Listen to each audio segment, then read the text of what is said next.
Nandito tayo sa ating farm. Ayan. Napakaganda po. Maraming bunga. So lang dahil sa walang ulan ay medyo maliliit po yung bunga niya. Ayan oh. Ito po yung patola. Ito, konting patola lang ito. Pero maraming bunga siya. Ayan oh. Ito ang ang outcome ng walang ulan. So nabubuhay lang ang mga ito dahil po sa sa patubig. Ayan oh. Nagiging ganito ang outcome niya kasi hindi siya nauulanan. So ang natutubigan lang ay itong niya. Ito sa baba. So napakarami pong bunga. Konti lang po ito. Itong mini farm. Ayan oh. Hanggang doon.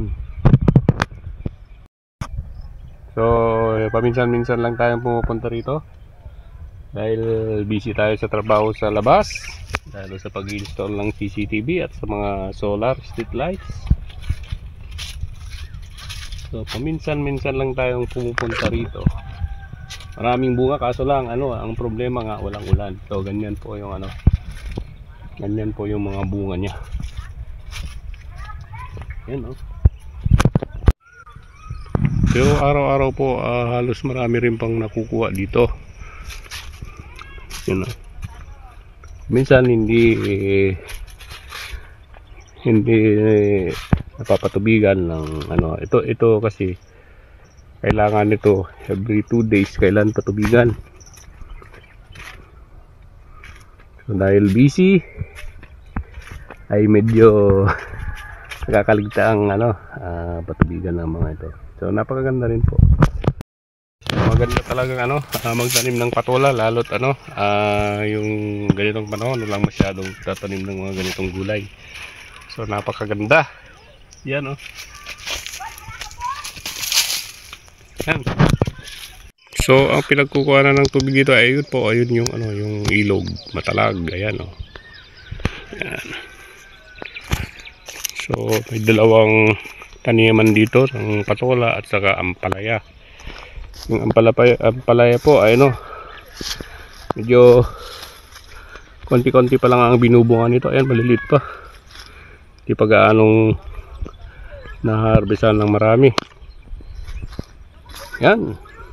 Pero may mga na rin. Isa lang ito yan ang problema. Yan. Yan ang naninira sa mga patola at saka ampalaya. Ito ay tinatawag na dangaw sa amin. Isira nila yung mga bunga. So ang patola kasi ay aabot lang ng mga 3 buwan. Yan. Malaki ng ma-harvest yan pag umabot ng 3 buwan. Kung minsan kung maganda yung panahon, abot din ng 4. So kalimitan lang pag maganda ang panahon 2 to 3 months. Yan. Yan yung straight na pagbubunga niyan. Si tested na namin to dahil lagi kaming nagtatanim ng mga gulay na patola. Yan po oh. Yan. So siguro bukas pwede na magpatubig uli kung hindi niya ihulog yung malakas na ulan. Kasi parang nagbabadyang may malakas na ulan kaso lang wala pa. Kaya medyo naudlot yung pagtatanim din ng mga mais dito sa amin. Maganda at bunga niya, maraming bunga kahit papaano. Medyo palaos na rin ito. Siguro hanggang first week ng June pwede pa itong pagharpisan. Pero pag matanggal yung matatanggal yung mga dahon at mauulanan ito ay magaganda ulit ito, usbong, tapos lalagyan ng fertilizer. Ayan, magaganda ulit. So yan po yung namin dito sa pagtatanim ng patola. Dumadami pa rin yung bunga niya. Yan oh. Yan. Pag naulanan sana ito, napakaganda. Yan.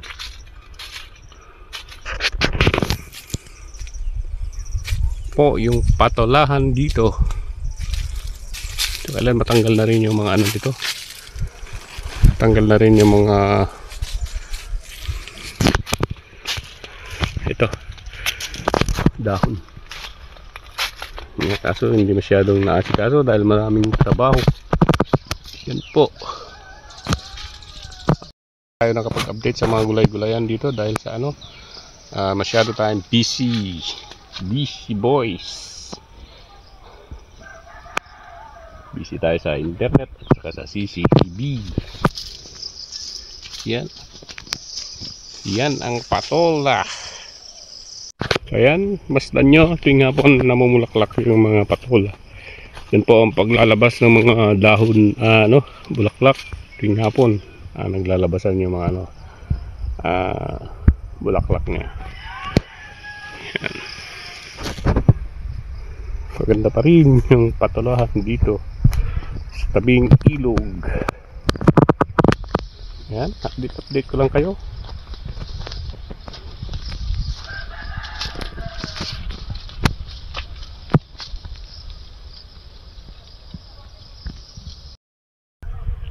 Pag nakadaan po kayo sa ating munting channel ay huwag niyong kalimutan mag-like.